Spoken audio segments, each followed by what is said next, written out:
Welcome to the Call to Defend podcast, where we had a bit of a rocky start to this series. I am Caleb Elliott. This is Josh Davis, and we are back with some strong puns. Josh, how you doing? I'm doing well. I'm getting over strep throat, which has not been fun. Never had strep throat before. Thanks. Really? I've never had it. No, I've never had it. Really? My cousins had it. Classic. My mother's had it. I don't think my dad has had it while I was around, but so many people in my life have had it, and I just never had it. And then I just got slammed with it this past weekend. I got home from church, looked at my puppies, I let them outside, walked back in. All three of them? I just laid down. I was like, I'm not getting up. And then I tried, I was like, I actually can't get up. I'm down. I'm done. I think I might have had more than just strep throat. I might have had something else too, but whatever, strep and something else just took me out for like 3 days. It was not fun. I'm actually doing okay today. I can actually talk, which I couldn't do on the stream yesterday, which is why I didn't hop on. Yeah. Well, actually, it's clear not to go back to work. Improvement, really. Okay. So, actually, kind of a downgrade. Okay. Whatever. Anyway, so mountains. Yes. Actually, hold on. How are you? I didn't ask you that. I'm not too bad. I getting over an illness myself. I think you can probably still a little bit hear it in my schnoz there. I had pretty heavy congestion Saturday evening. Heavier still into Sunday morning, and I was really tired. And then like Sunday evening, I was full on like vertigo. Like I was really, my sinuses really stuffed up, and so I was like really dizzy, pretty lightheaded. And then pretty much by Monday, I just had a little bit of a congestion and a cough, and I'm pretty much better by now. Just a little lingering nasal. So I'll have to say, this is why you guys didn't get an episode last week. Yeah. That and extremely busy schedules. Yeah. Because we were busy, and then we had backup times, and then we were both sick during those backup times. And he was like, man, sickness is not an issue. I should be fine. It's like, Caleb, I can't sit up. Never mind. We're screwed. Yeah. Well, because Mountains is really kind of your series. So like, if I'm sick in the background, they're just going to get a few nasally comments here and there. If you can't sit up, we don't have a recording. Well, I guess so. At least for the Old Testament. I think as we go on, since your specialty has been Greek, I was telling a few friends that what I think that has been helpful for both of us is that as we go through this, one, it forces me to work ahead and dive into it. So when we get to New Testament, I write things back in my mind, but also it kind of preps you since you're also the Greek guy. So when you're reading New Testament, you are like able to see it quicker in terms of the Greek language. And I'm just picking up on the translation, like how they're flipping it quickly. And so you get like the English brain and the Greek brain, or the Hebrew brain, the Greek brain, reading these together. So also I think like we kind of planned it that way. Oh, also I think that you've actually, well, I can just do that. It's a sister language. Yeah. But they were like, but then I'm only bringing Greek to the table. Like you're bringing the Old Testament languages, right? You got two there. I'm just bringing Greek. Maybe I'll learn Latin. Yeah, but Old Testament, New Testament. But also you have the Septuagint in the Greek, so you technically have the whole Bible. True.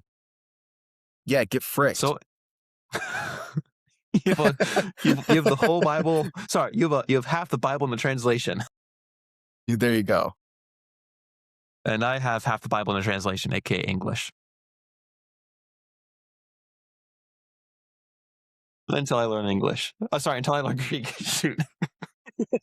Yeah. One of these days, Josh, you really should learn English.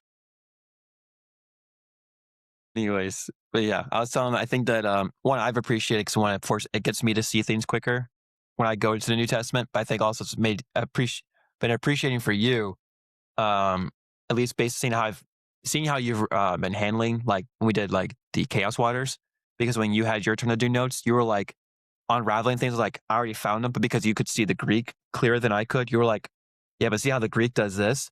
This is how it's paralleling what he's doing here because this is what it means in this tense. I was like, what? What? I didn't catch that at all. What? um.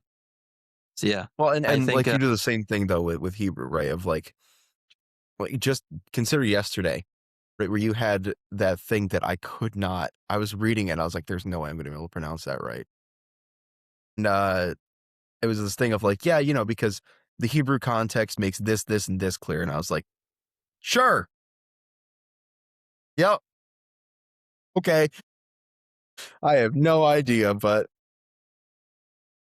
But yeah, so we're gonna be. This is episode 2, but I guess it's technically the beginning, in some sense, of the actual study of mountains and our theme study. Which interesting thing is that you can go to Genesis 1 and develop something. I actually would rather save that for a later passage for how it uses language that we can see how, because it's the same author, how Genesis 1 and that chapter parallels each other. So, because I don't want to jump to there just yet, because it would seem like a stretch if I started Genesis 1, honestly, without that other chapter to kind of show how it's reflecting backwards on that stuff. It makes more sense to go to Genesis 2, because this is like, if you remember, we talked about as mountains being like the place of the gods, the place like the reaching of the heavenly realm, and all those kinds of things, like the sacred place. Genesis 2 is like the chapter of describing like this is like the place. Like besides like Revelation, where it's talking about like the new creation and being like in God's like holy city and all that stuff. Like this is like the bookends of it. Like here is God's dwelling place, and then here's God's dwelling place.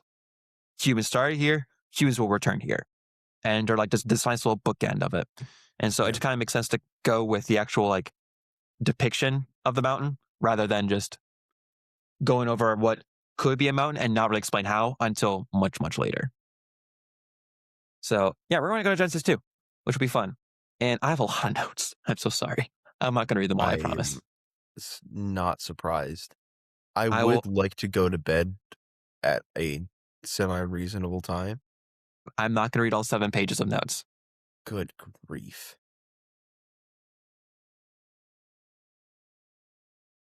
All right, let's do it. So our first biblical mountain. So let's go to Genesis 2, verse 4. We're not going to start at verses 1 and 3 because verses 1 and 3, in my opinion, I think is poorly placed. It's just there more for tradition now, in my opinion.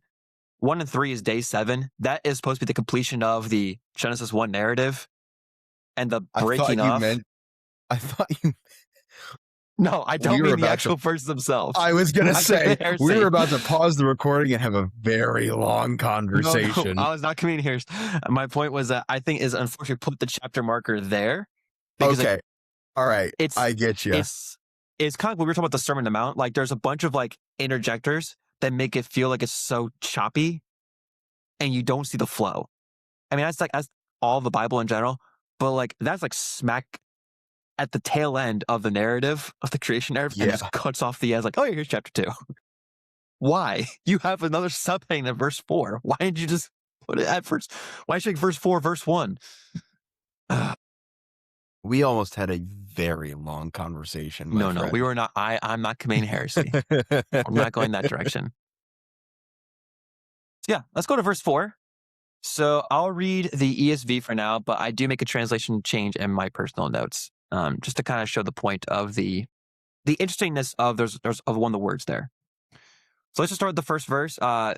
These are the generations of the heavens and the earth when they were created in the day that the Lord God made the earth and the heavens. I mean, I think we probably read that. I think we kind of just glossed by it pretty quickly. So let me kind of point something out. Let me reread it. Bayom Yahweh Elohim made Eretz v'Shamayim. So Shamayim we've mentioned is the upper waters multiple times.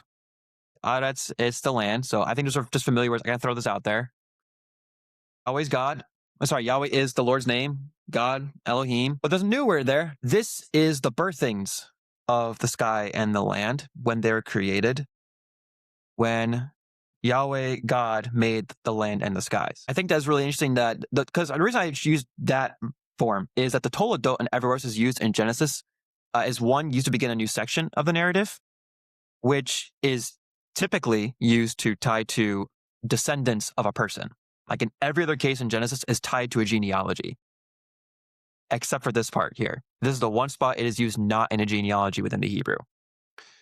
And I think it's interesting because we have, if even if we just ignored that, this entire statement is a parallel of the first opening verse of the entire book of Genesis. In the beginning, God created the heavens and the earth.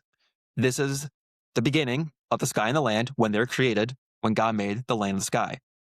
They're paralleled verses right there.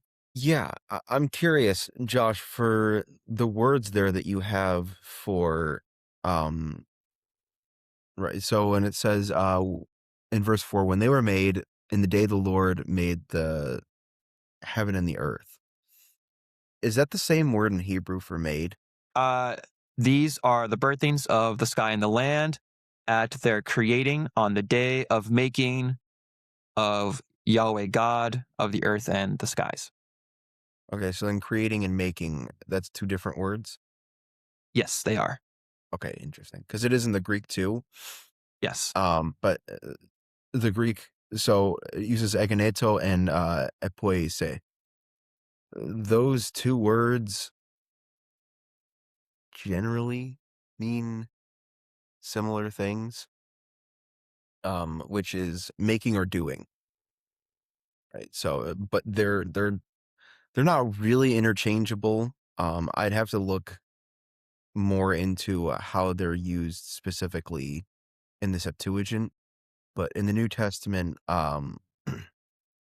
generally egeneto is more making and epoise is more doing. But it is more like of a causal doing. Right? It's not just a generally, and I did this. Uh, but epoise definitely can be, and I did that, right? So it's an interesting choice in word there. I'd have to look more into how they use it in the Septuagint. I don't know. That just stuck Yeah. out to me. There's two different words there. Yeah. There are two different words in Hebrew too. What's interesting is that the Genesis 1 narrative, they also use two different words that don't necessarily mean the same thing, but they're used as if they're synonyms, which is creating and to make in Genesis 1. Like I say, he'll say, I'm going to create this. And then he says, and he made this.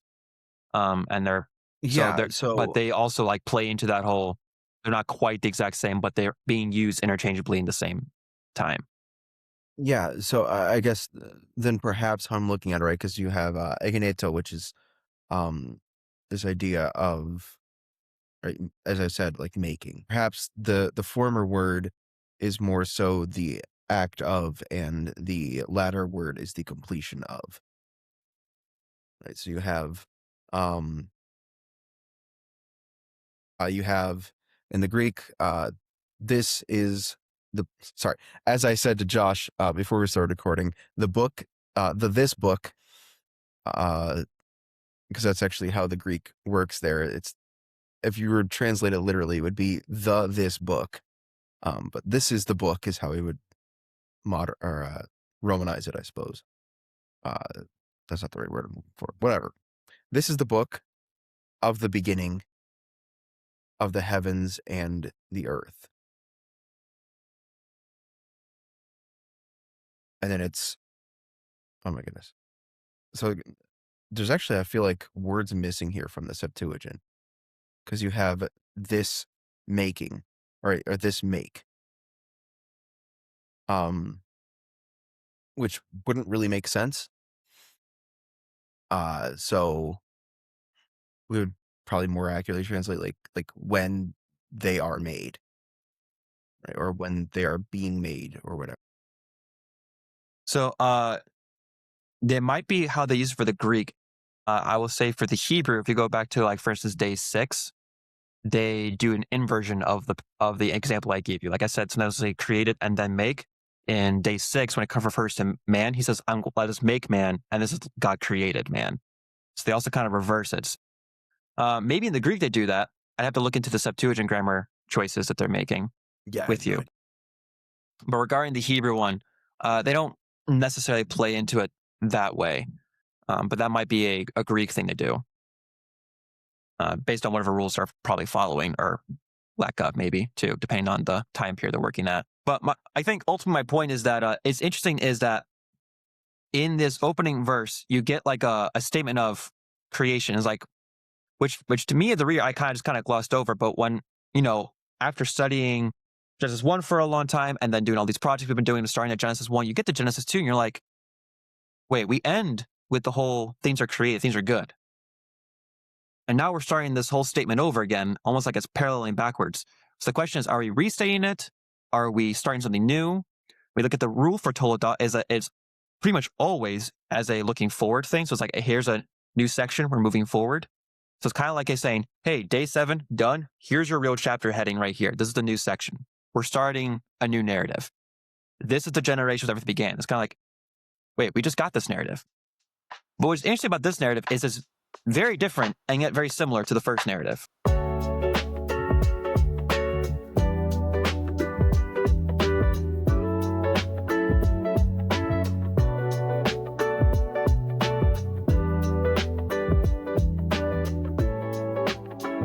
Verse 5, when no bush of the field was yet in the land, and no small plant of the field had yet sprung up, for Yahweh God had not caused it to rain on the land, for there was no man to work the ground. So we get 3 problems here, stated here, which is interesting because that's also paralleling back to Genesis 1, where we had majorly 2 problems that were primarily in the way. Genesis 1, we had the issue of perpetual water and darkness. Like, there's chaos water and darkness over there is no land. It's all as formless and void. It's tohu vavohu and describes the tohu vavohu as perpetual darkness and water. Now we have 3 problems where there's no vegetation, there's no human, and there's no water. Which is interesting because we just had a whole narrative about how there's so much water, and now there's no water. Yeah. Yeah, it's just weird to think about. Like, you just spent a whole narrative to talk about how everything's created, and now we're saying, hey, here's how everything became created. Here's the birth of the universe. Here's how everything came to be. There's no water. Wait, wasn't there just water? Yeah, no, there's no water right now. We're doing and so there's a lot of different views on how we try to parallel these two. People spend a lot of time on like the question of like the vegetation and the human. I think it's interesting that those are definitely parts we should consider, but there's also the question of the water. But you and I have talked about how that the Bible also plays into the dry land as being an uncreated wilderness, decreation. Right. Yes. And so I'm going to say that this is almost like taking a different perspective on the creation narrative. It's not a contradicting one. It's not one that's trying to shoehorn itself into a previous day. It's here's one way that creation is established, and here's another way to see how creation is established. Yeah. Yeah. And it's kind of funny now to view that sort of thing, right? Because you get, and perhaps something you're going to touch on a lot, right? But you get sort of like mountains in arid areas, right? Like mountains in, right? For example, Sinai is in the middle of the freaking desert, right? You know, and you know, all the mountains that we see generally in Scripture, we have to remember are basically in the desert. You know, I mean, there's the mountains around Jerusalem, which are probably a little bit greener, but still, they're mountains in the Middle East, right? Like you're going to get some pretty hot, dry weather there. Yeah, you know, and so as much as we think about the sea being this untamable beast that can't really be known, we have to remember there are vast stretches of desert that probably to this day no human being has ever walked. At least none that have lived to tell about it. Sure. Yeah. Because the desert is so vast beyond our knowledge. And in many ways, that in itself is very incomprehensible. And just as equally unknowable as the vastness of the ocean, right? It's kind of funny. We have, the Dune Sea. Yeah. Right. This stretch of sand that we just don't understand, really. And we use the word sea. Right? It's the same thing, right? The waters and the dry land, they're both just these forces of chaos. And in the midst of it is man. Or at least not yet. Getting ahead of ourselves there, but not yet in the narrative. Yeah, it's interesting. Like you said, like that whole idea of like there's areas that we have not there's no one who can really survive out in the sea, and people can't really survive out in the desert. They're both like places like decreation can happen, disorder can happen, things that can happen. And the wilderness is sometimes used almost like a testing thing. And we're not really here to talk about the test and the wilderness, but they play into that language because humans can at least walk out there. They might not survive out there, but they can at least walk out there. Whereas the water, once they go out, they're either going down and drowning or they're hopefully in a boat. And that might get Or crashed into Matthew and they, 14. or Matthew 14, exactly.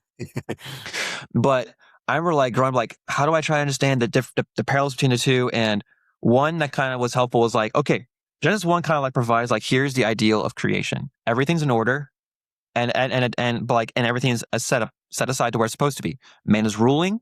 It's like, okay, Genesis 2. Let's tell the same narrative from a different perspective.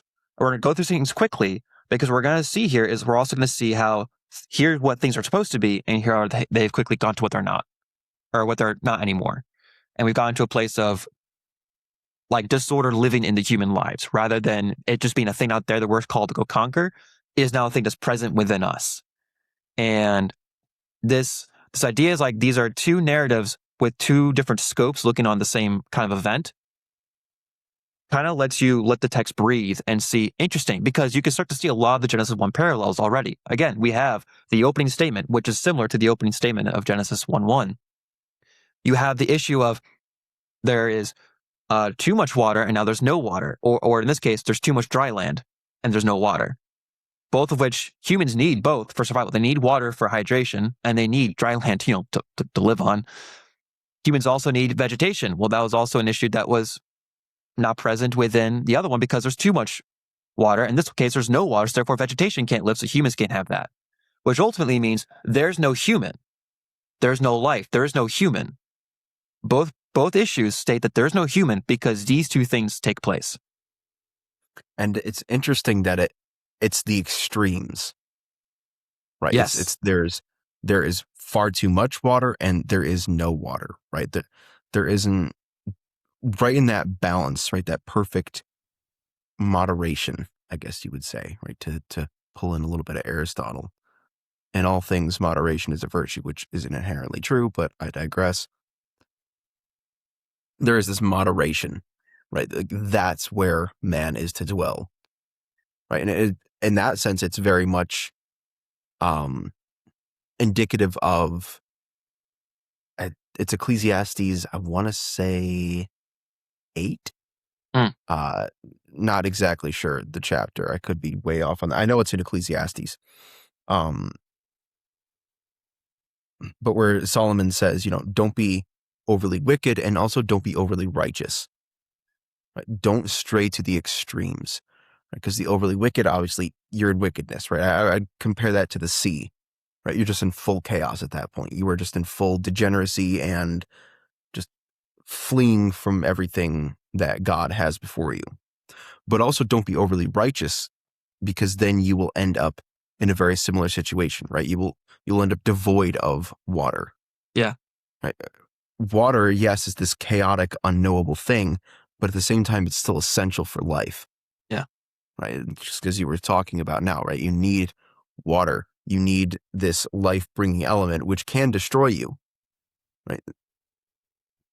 And there's a lot that can be said there, but I want to stay on the topic of mountains. It is 10 o'clock at night. It's funny how we are to avoid the extremes, right? That's kind of the idea that I think is getting at here, right? Just as Solomon says in Ecclesiastes, just as we're saying here, avoid extremes. Don't go too far to one side. Yeah. Yeah. And I think just to caveat this further, like this is also the Eden creation narrative, which is another thing to show that this is not a narrative that is meant to necessarily be like picked up and placed into another narrative. Like this is its own narrative, its own telling of creation. And what it's saying and what it's doing is instead of talking about the entirety of the cosmos, it's treating the entirety of the cosmos as this is a specific spot. This is what it means to be created, is to be in this place. Which I think that there's a whole other discussion to have there, but I think that'd be a better serve for like a heaven related podcast, like heaven and earth, which I know mountains are like a heaven earth meeting spot, but a specific looking at the phrasings of heaven and earth and how they correspond together, how they're parallel, but also how they're like separate from each other because of sin versus like, here's the meeting spot. This is where they're supposed to be together. And so I think that'd be better served for another time. But that the idea is kind of laying in here. And you can just start to see so many things just start paralleling. Like I remember hearing someone talk about how, well, we don't live by faith. We live by faith, but not by sight. That was the correct quotation, not the one I almost heretically said. We live by faith, not by sight. And they almost were like, yeah, well, so obviously the opposite of faith is sight. And I chimed in like, well, if we think about what happens in the garden narrative we have that either we trust on God's wisdom or we rely on our own senses. So it's not the idea of like sight's bad. It's the idea of, okay, faith, and faith is in what? Your reliance on God, your trust is in God, or by sight, which means you're relying on yourself. So it's the whole idea of going back to the Proverbs of the way that seems right to man is the way that leads to death, which plays back onto Genesis 3. Is Eve going to trust in God's wisdom or her wisdom? And that's the whole narrative that's playing. And Jesus is just taking another play of words, if you will, and putting that on that very same topic, that very same motif that's being repeated over and over and over again. And so I think you were right to call that out. I haven't thought about the Ecclesiastes, but like, yeah, even with like the domains being extremes, completely dry and completely wet, you would expect that if this was a expansion on Genesis 1, that the land would already be wet, considering that when the land came up and vegetation did grow, that happened after the water was moved over, like in the same day. So is obviously, yeah, and we have to consider, right, the events that have preceded the writing of Genesis. Right. Because the Israelites are in the midst of the Exodus when this is being written, right? Moses is writing this. They're in the middle of the desert. And so, right, they're in the middle of the desert, right? That's exactly what I'm getting at, right? So you have the event where they have now left Egypt behind by crossing the Red Sea, right? Crossing this huge body of water that as we very funnily said, decreated the Egyptians. Which again, I just love that way of putting it. Decreated them, all right. Right, but it is this huge, chaotic, for lack of a better word, like monster-ish entity, right? The Red Sea. They are now wandering around Negev. Right, they are wandering around the desert. Yeah. This to them is also just a place of unknowability. Yeah.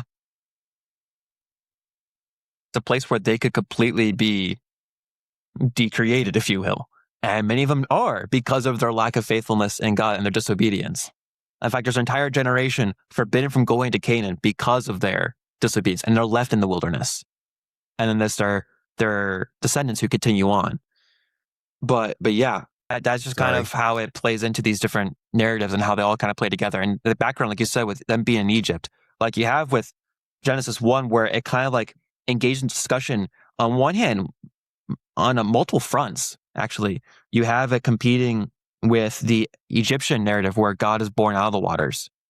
And then, but in this case, God is already above the waters. He's not born from it. He just already is there. But then the other narratives, they fight something. And this one, he doesn't fight, he just speaks. But now you have this one, it's like, all right, desert. Hey, that sounds familiar. We're here. And he's like, yeah, there's a place where there is a true garden spot. And while Canaan is not quite Eden, it's going to be your mini Eden, if you will. It's going to become your Eden. And that was part of the whole excitement of going to Canaan. Like, this is part of the recreation. It's part of the whole recreation narrative. We're going back to Eden in a sense. And even though they don't quite fully go back to Eden, there's still a day where we would truly go back to Eden in its fullest sense, which is a really awesome, cool, and beautiful thing.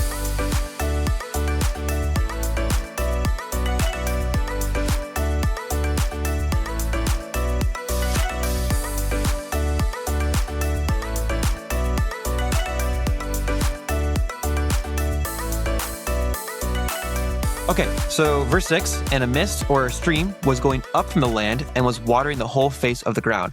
And what's interesting is that the word for watering and the face of the ground, yes, there's the irrigation language, but they're also used of humans and like them taking a drink and a human's face in their front. So I guess kind of interesting you have this mixture of personification language there of like what the land is going through, even though it's we use that same kind of language for today, but it's just really interesting. But ultimately the point is that the issue of the water being gone is now being dealt with. So the water is now being brought forth to the ground in a series of like streams or mists, depending on how you want to translate it. So we now have a wet ground, it's no longer dry. So that's the second problem. But we still don't have the plants or the humans yet. So what's the next thing that God is going to do? Well, in verse 7, then Yahweh God formed the man of dust. Hold on to that because that's really interesting. From the ground and breathed into his nostrils the breath of life, and the man became a living creature. All right, this one I do think we should spend at least a little bit of time on. Doesn't be a whole lot, but just a little bit. So we're dealing with the human, and the man is being made from dust of the ground, but the ground was just wet. Wet ground don't make dust. Wet ground make mud. So what a are we sentence. what are we getting? So let's talk about this. Okay, so we have the dust. So let's put that to side for a second. So we're thinking about it as mud first. He's using mud almost like a clay to form the human. All right, I did an entire episode on Image of God regarding the opening the mouth ritual or the cleansing the mouth ritual, depending on the translation you read, where they would make their idols and statues, and then what they would do is they would do all these different rites and rituals to cleanse the mouth so that way the god that it was made for could enter through the mouth and reside in that idol for their ability to worship him and for them to be with their God in that presence within the temple. Okay. And so we kind of talk about how there's some interesting parallels where God doesn't have to go through all these extra rites, but he does play with the whole, he makes and shapes the human, kind of like in Genesis 1, where you have the making of God's Selim, God's image, God's idol, which is humanity. But he's also showing that he's forming it and he breathes into it. It's his own mouth purification, right? Where he's making him and he breathes into him his breath, which now is what brings this statue to life. And it's no longer just a statue, it's a living, breathing statue, which I think is kind of cool. All right. But there's a whole episode talking about that. You can go look that there. I'll link it below if you want, or if you have notes you want to go into. Yeah, I was just going to make a quick comment, which is funny that you bring up the breathing statue. All right. So in the project that I'm working on, and this is an idea that Heiser put forward, right, where and I won't give too much away, because I am going to mention it. I think I put it in my notes. Whatever. In the class that we teach, which is how the pagans would specifically buy statues that you could like open the mouths of, because then when they opened the mouth, it was considered like a breathing statue. Yeah. And the god would come and dwell inside the idol then. Mm-hmm. Yeah. So that I thought was interesting how that was phrased, and how, it's very much the human being trying to still be God, buying that breathing statue, right? Because we are the breathing statue. Yeah. Well, it's just kind of interesting to show that the ancient people had a much deeper thought on how idols worked, and they're not as stupid as we kind of treat them as like, oh, idols, that means that's their god. If we break it, God dead. And it's like, no, that's not quite how idol worship works. But that language plays a lot into here, which is again paralleling Genesis 1 of like, look, God has made his statues, God has made his idols and his humanity. He has made his people to be the representations on earth, to be the heavenly representations on earth. And that is just this really cool thing. But again, the key interesting detail that's also here, so I could go on about the mouth purification, right? Is that wet ground makes, water makes the ground muddy. It doesn't make it dusty. So why the word dust? Like, why is that word used there instead of like this mud or clay? Why didn't just talk about the clay and mud? Why use this word why use implicit language for the mud instead of using direct language? Why skip to dust? So majority of the usages of this word in light of humanity, so when it's tied to humanity specifically, majority of its usages is in reference to man's frailty and mortality. And it's kind of like showing that human beings have a mortality here from the start, that they are dependent completely on God. God is the source of life because he's the one who breathes into it. They're not just this creature just can just go out and be whatever. They are still, from the moment they're made, completely dependent on God. So God has not yet made the Garden of Eden. Remember that too. Eden has not been made yet. We have the water We have the human, but we don't have a garden yet.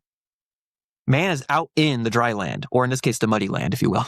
And so this would be the place that contains the tree of life that man can have access to until they're removed from the garden, which is when they are doomed to be living with the curse of death and stuck in sin.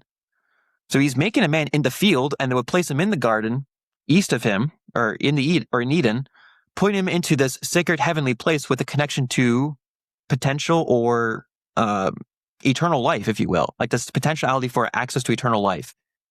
Human is made frail and Yeah. mortal, but they have access to it in the garden. In God's heavenly realm, there is access to this.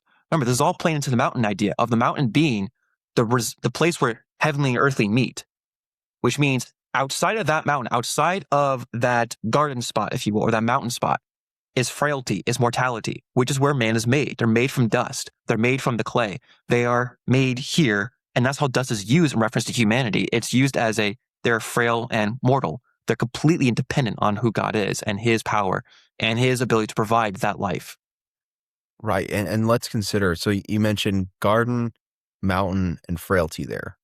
Yeah. Right. And as you were saying that, I couldn't help but think of the Garden of Gethsemane, which is on the Mount of Olives. And it is Jesus in this moment of frailty, right? This moment of vulnerability where he's saying to God, I understand what the plan is, but I don't really want to do it.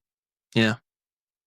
That very human moment that Jesus has with the Father, right? And the Spirit grieving with him, right? And he has this very human moment of vulnerability, of frailty in the garden on the mountain. Yeah. Right? This meeting of heaven and earth. Also, heaven and earth meeting in the person of Christ. Yeah. Right? Because you have the two natures present in Christ. It's like this layers upon layers of meta. Like, yeah, it's so many things. You have the mountain, which is the meeting of heaven and earth. You have the garden, which is the meeting of heaven and earth. You have Christ, who is the meeting. Oh, frickin' guy! Every time.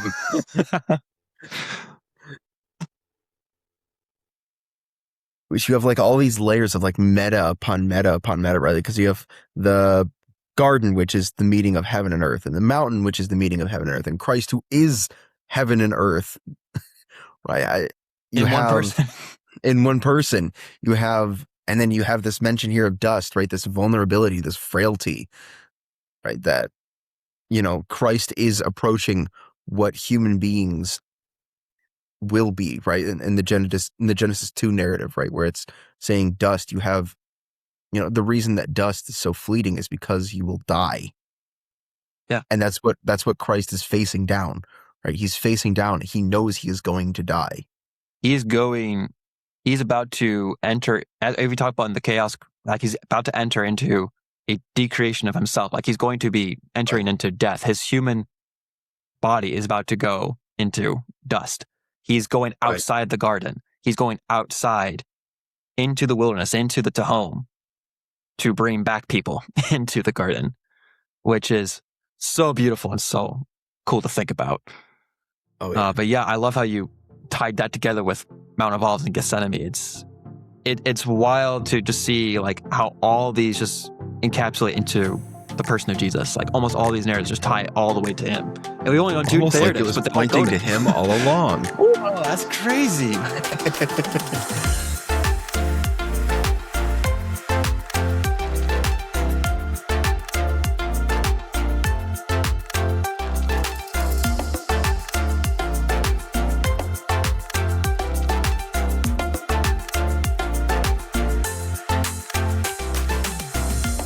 So, next verse.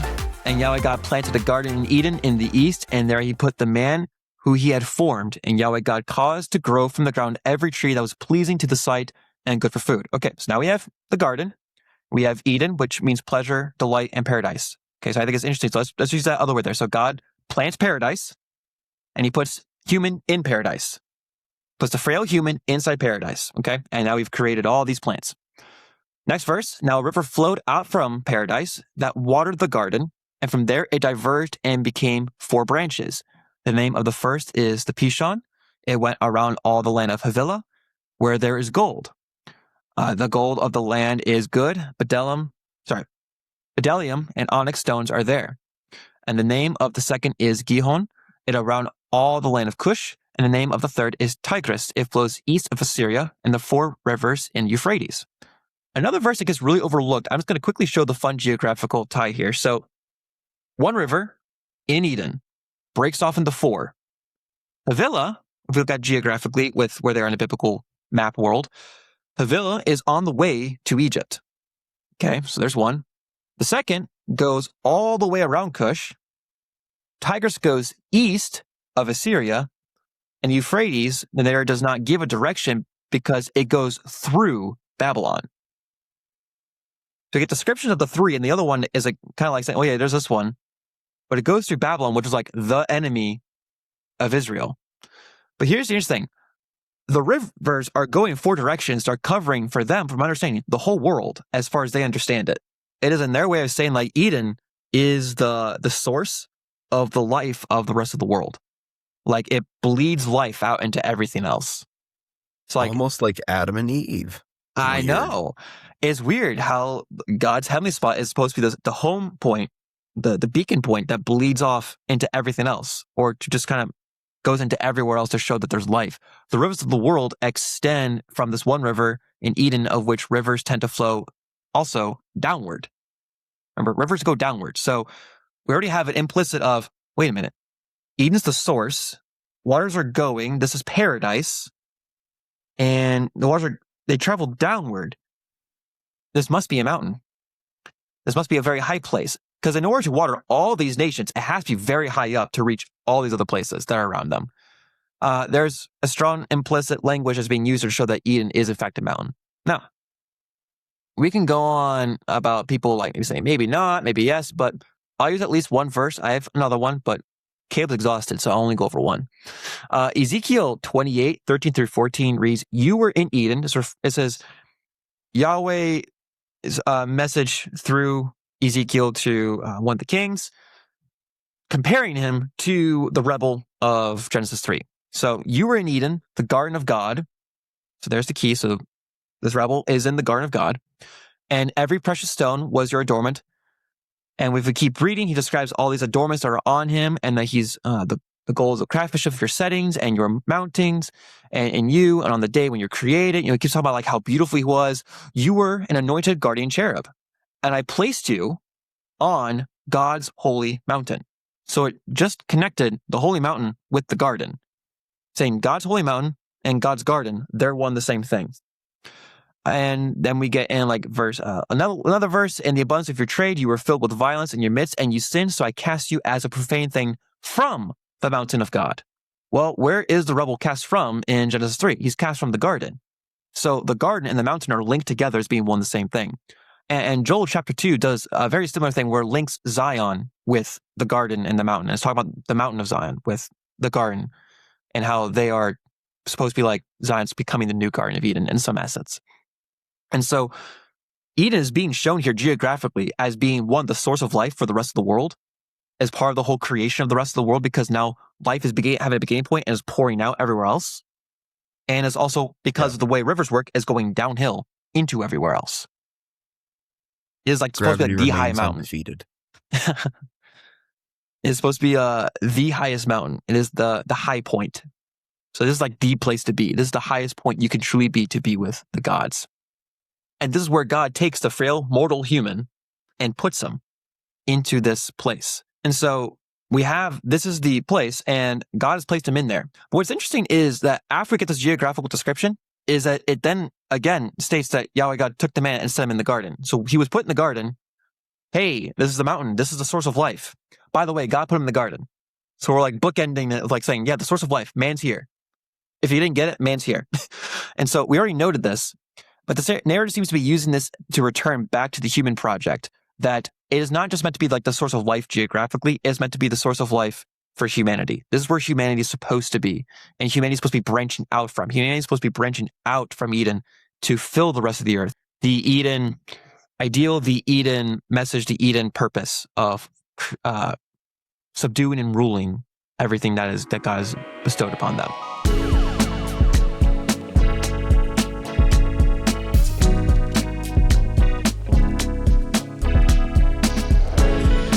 All right. So man, again, outside the garden, but in the garden, which we've talked about before, how mountains are like temples or the precursor for temples. If you thought about this temple, this is the holiest of holies. And you got down the mountain, which would be the holy place. And then the rest of the world would be, well, the courtyard. And so we have that if you have a temple and you have an idol in there, well, you also need to have a priest in there. And so Adam is playing two roles. He's playing the role of the idol figure, and he's playing the role of the priest. Oh, by the way, because he's also given the command to rule, he's playing a third role of like a prince or a king. So we get the first 3-tier office. We're going to see, obviously in Genesis 3, that he doesn't fulfill that office, but Jesus comes in as a new Adam, who again fills the 3-tier office. We have the priest who is in the temple, the idol's also in the temple, but the king the king or prince, whichever word you want to use for Adam in this case, is at the temple in like the kingdom where the ultimate king is reigning over him and tending to him to prepare him to go out. And then Eve is made in the garden. We're going to read a little bit later. And so she'd be like the priestess with the priest. They're the ones who are supposed to go out and rule over all these things and to subdue and spread out all these things. And so this is the functioning of the cosmic temple, the cosmic mountain, if you will. And Yahweh God commanded the man, saying, from every tree of the garden you may freely eat, but from the tree of knowledge of Tov and Ra you shall not eat, for when you eat from it, you will be doomed to die. Now, most of you might have a different translation there, and I do make a purposeful change. But we'll go through it one by one, and Caleb, you might kind of see why as we go along. So first off, every tree is available, minus the tree of wisdom. But the key point is, again, is the tree of life is being given access to the man of frailty and mortality. That the dust figure is given access to the potentiality of eternal life through the access to the tree. And so it's here that many will complain that God provides this command regarding the Tov and Ra tree, as if he's providing without support, if you will, for following this command. Like he's saying, like, hey, you just gave him this tree and there's nothing to help him. But the issue is coming from a lack of clarity of reading the text in full. Eve is shown to be first off discerning in Genesis 3, which kind of shows that she did have a level of wisdom. And she saw that was good, that's part of it. So she determined it was Tov. Not only got that, but God is teaching them in this moment how to be wise and discern. Saying, okay, saying right now, don't do this. Positives, live. Negatives, die. Trust me, live. Go against me, die. Now, that's an oversimplification, I know. Very much an oversimplification, but that kind of gets the point that God has not left them without any support. He's setting this all up for them. Right. And we have to remember that since we are statues made in God's image, we do bear to a degree some of his attributes, right? To a lesser degree now, obviously, right? But Proverbs 8, God has wisdom.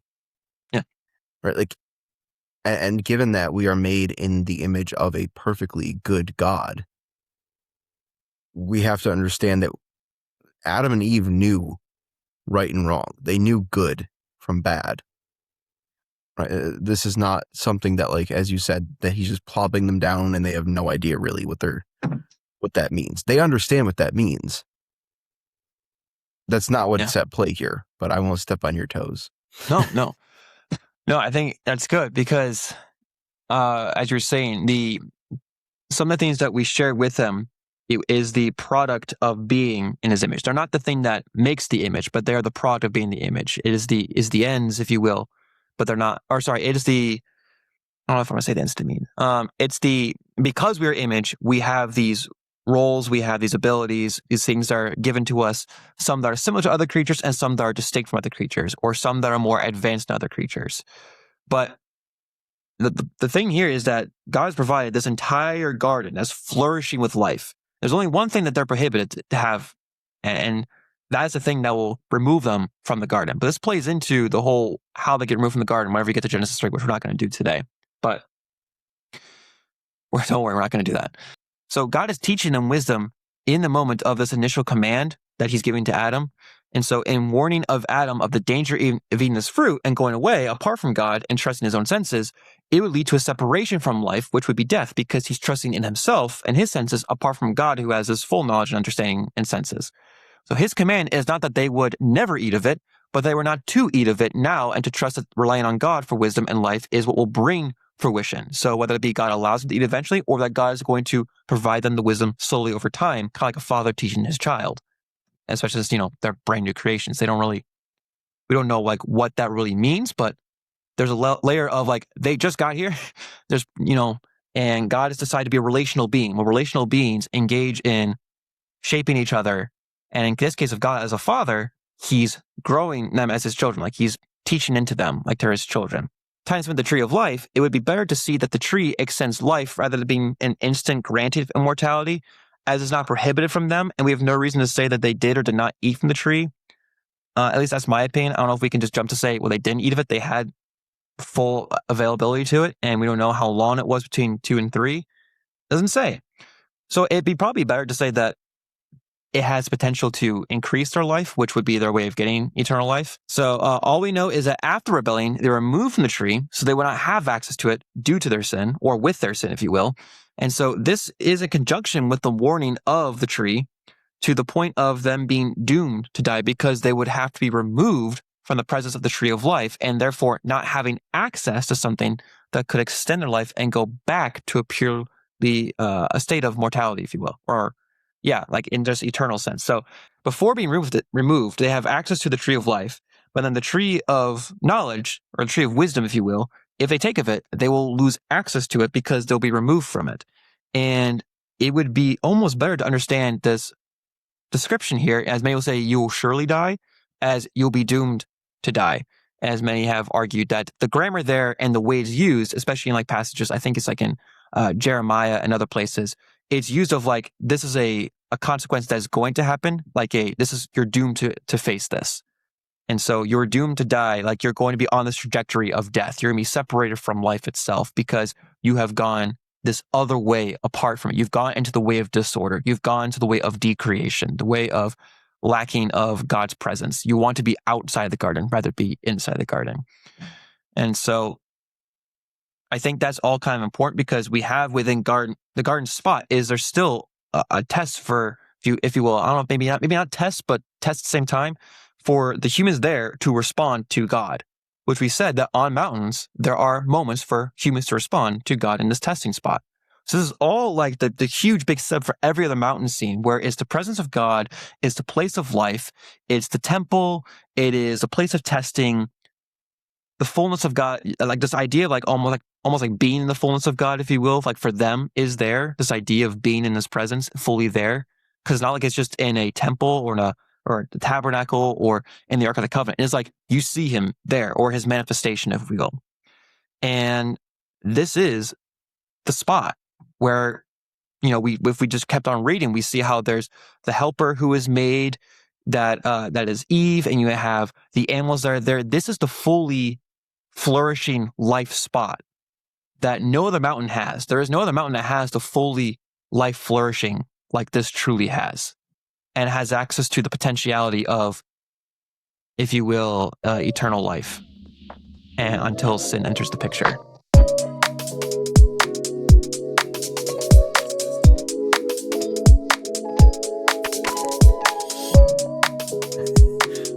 All right, so we're cruising through this a little bit. We're not going to read, obviously, the whole chapter. We'd just be here forever doing that, because there's so many things to just kind of dissect.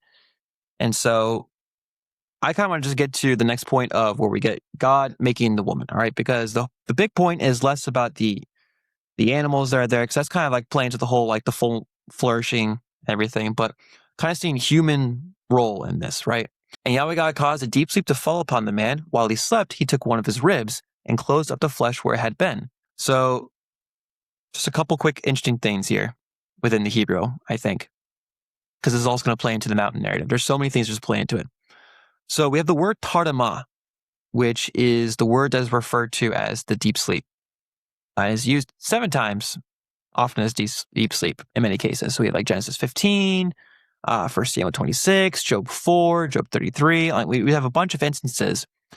And so what's interesting is that in each of these passages, there is either a danger in the human realm of which the sleeper is unaware of, or there is an insight in the visionary realm to be gained, meaning that this person is receiving some kind of like message or vision. There's either some kind of danger or there's a vision. What's up? In this case, the danger is his wife. No. I was not going there. Almost not there yet. Oh my gosh, Caleb. Oh man, you're welcome. Oh my gosh. So with all this said, Tarnama is not, and not in most of his cases, and not, I mean, it's not in every case, is it strictly just like they fell asleep. There are some cases where that is the case, but it plays into there's also a vision that's being taken place, or there's some kind of danger or like warning or something that's going to happen. So in regards to the vision possibility, it is interesting that the Septuagint, actually, the translator, shows the use of Greek word in Genesis 2:21, of which is the same word in Genesis 15:12 in the Hebrew or in the Greek as well, that can be translated as visions, trances, and ecstasy. Yeah. That word is used there. And this is the word is also used in like Acts 10, 11, 22 for the word trance. This idea is also shown in the Vulgate amongst the church fathers, where Jerome shows the Latin word to refer to abnormal sleep, or sopor, which is referring to coming about in trances. So there's this long train of idea of like, okay, we have a deep sleep here, but it's tied in some cases to a trance and vision. And now with the Septuagint saying it's a trance and vision, and with the Vulgate with Jerome treating it as a trance and vision, of which the data shows that Adam's sleep is not merely just he fell asleep, but it could be that he is being prepared for a visionary experience and not just a surgical procedure. Now, that could still be part of it, but in that vision, he's seeing the fact that he's being opened and that he's being pulled from this rib, and then there's the formation of Eve. Adam is receiving this really interesting mixture of like this very physical visionary experience of the forming of Eve. Yeah, and it's interesting to me at the very least that the Greek here, to kind of tack on to that, uses a word that most accurately means like it filled his flesh. And when it says that it closed up, the Greek actually would be closer to say like it filled his flesh. Yeah. Which I think is an interesting way of putting it, right? It's not just that, as you're saying, right, like this, it's not just the surgical procedure, right, where it's just something is taken out. No. Yeah. It's this idea of like he is opened up, and then yes, something is removed to make Eve, but then there's a filling. Right? Yes. There's this replacing, there's this putting back, right? This completion again. Yeah. What's interesting is that with what you were saying and the whole idea of this trance and this vision, Walton kind of notes in his commentary that this seems to be less just as mere description of like Eve's physical origin, but also like her, if you will, her ontological relation to the man. That she is not just like this other creation. She and him share the same flesh. They are the same bone, the same flesh. They are one. It is not like Adam's receiving this vision of like this person that God has made. I'm not just waking up and oh look, this person appeared. Where'd you come from? It's like God is showing this vision of like, wait, you are making me my true counterpart, my true equal, my true helper, and it's her. This is the one that I am to rule over this creation with. I'm supposed to be the Selim with. I'm supposed to be this priest with, this king with. If I'm the king, then she's my queen. If I'm the prince, she's my princess. If she's like all these things, like this is my equal. This is the one who truly is my helper. Of which is interesting is the word for helper is in almost majority of its case, maybe not majority, but a large number of its cases, as used of God, is the same word as used of Eve. I guess just a strong, powerful helper that's coming in to save, or to protect, or to defend. And that Eve is there to be that support for them. So would you say she's called to defend? You could say that. You could say that, yeah. On this mountain, you have the flourishing of life. You have the presence of God. You have visions from God. You get testing moments amongst God's teachings and all these things. All of this will be playing out throughout the rest of the narrative. And there's still so much more that could be said because, again, there's just so many things here. I mean, other things we didn't really even talk about, like there's unity amongst the creatures, amongst the creator and the created. There's peace, there's joy, there's love, there's all this things that are just kind of together that Jesus talks about how he is telling his people that this is what the kingdom of God is about in regards to what it means to be part of the kingdom of heaven and what the new creation is going to be like. All of it's here, which means there is no reason to forsake any of it until they do and until we do. But I think the key part of why all this exists is because this is where his personal presence is. This is heaven and earth's meeting spot. This is where God is dwelling. As we see, like in Genesis 3, it talks about how he's walking in the cool of day. Or like he's coming by. They can hear him coming as if he's walking by. Meaning like he is showing up in a way. He's not just like calling down. They hear him moving through. Like he manifests himself here with them in so many places, just as he does in many of the other mountain moments where he appears in some form, whether it be through the angel or through this figure in the skies. He's there. All this works because this is where he is. This is his place. And when you're outside of that place, you're into the dust. You're into that frail mortality. You're inside the decreation. You're in that dust, that watery zone, those two extremes outside that guard. You don't have that, not just a moderation.